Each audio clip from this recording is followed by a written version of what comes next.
Olá a todos, meu nome é Lucas de Moraes Ramos, eu sou aluno do curso de Física Bacharelado do Instituto de Física da Universidade Federal de Mato Grosso do Sul e eu vou comentar sobre o projeto de iniciação científica intitulado Sistemas Magnéticos com Frustração Geométrica, orientado pelo professor Dr. Fábio Zimmer.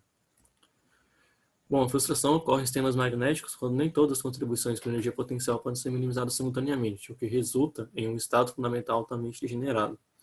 E o estudo desse estado fundamental altamente degenerado está diretamente associado a alguns fenômenos físicos emergentes, como os platôs de magnetização e o aparecimento de novas fases magnéticas, como as fases líquido de spin e gelo de spin.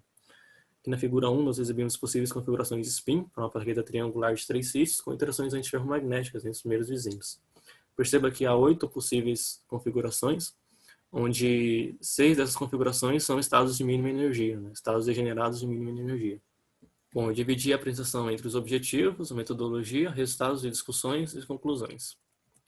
O objetivo geral é estudar um modelo de Ising aplicado à rede triangular com interações antiferromagnéticas entre os primeiros vizinhos, e os objetivos específicos é estudar a dependência da magnetização em função de um campo magnético externo, e analisar a influência da frustração geométrica em platôs de magnetização. Bom, a metodologia consiste basicamente em adotar um modelo de Ising clássico, onde os spins assumem apenas configurações up ou down, mais uma abordagem variacional da teoria de campo médio com clusters, onde as interações intra-clusters são resolvidas via diagonalização exata, e as interações entre clusters são aproximadas por campos efetivos, resultando em um conjunto de equações autoconsistentes. Na figura 2A, nós exibimos um exemplo da TCMC aplicada à rede triangular com cluster de 3 sítios, e na figura 2B, um exemplo da TCMC aplicada à rede Kagomé, com cluster de 3 sítios. Bom, a extensão dessa abordagem a redes com clusters de diferentes tamanhos é realizada de maneira similar. Por exemplo, na figura 3, nós temos a aplicação da TCMC à rede triangular com clusters de 10 sítios. Bom, considerando um sistema finito, ou seja, um cluster isolado resolvido via diagonalização exata e sob influência de um campo magnético externo, nós obtemos para a magnetização total em função de um campo magnético um platô de 1/3 quando esse campo assume valores entre 0 e 2. E acima de B sobre J é igual a 2, o que nós visualizamos foi um estado saturado, onde todos os momentos magnéticos apontam na direção do campo magnético.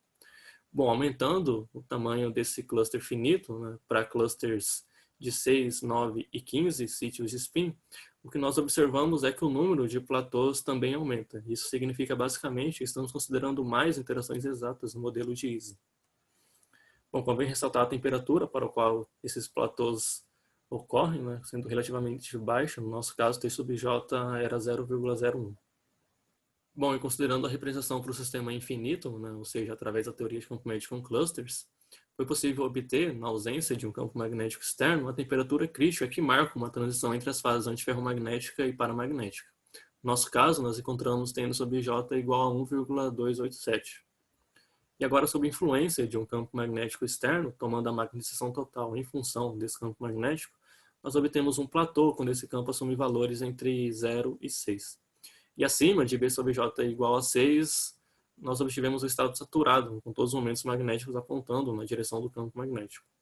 Bom, esse platô de 1/3 aparece novamente quando dividimos a rede triangular em clusters de 6, 9 e 15 sítios de spins.